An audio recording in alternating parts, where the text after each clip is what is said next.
caserón de Texas. ¿Te acordás, hermana, de las tibias noches sobre la vereda? Cuando un tren cercano nos dejaba viejas, raras añoranzas bajo la templanza suave del rosal. Todo fue tan simple, claro como el cielo, bueno como el cuento que en las dulces siestas nos contó el abuelo. Cuando en el pianito de la sala oscura tornaba la pura ternura de un vals.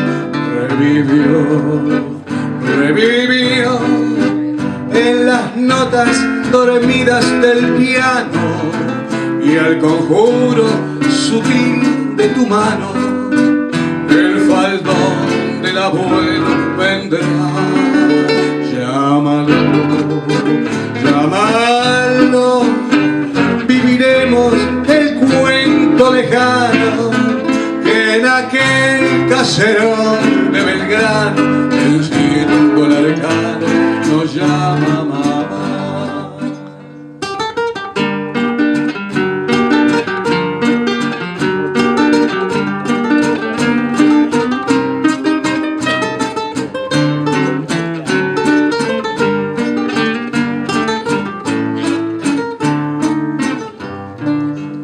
Barrio de Belgrano, caserón de Texas, ¿dónde está el aljibe? ¿Dónde están tus patios? ¿Dónde están tus rejas?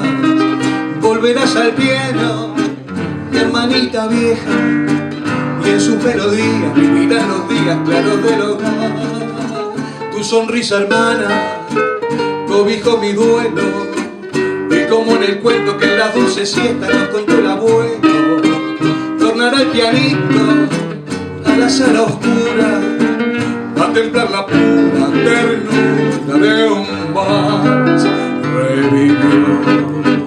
Revivió en las notas dormidas del piano y al conjuro de sutil de tu mano.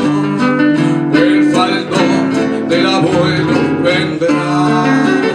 Llámalo, llámalo. Viviremos el cuento lejano que en aquel caserón de Belgrano, venciendo la lejana, nos llama mamá. Que en aquel caserón de Belgrano, venciendo la lejana, nos llama mamá.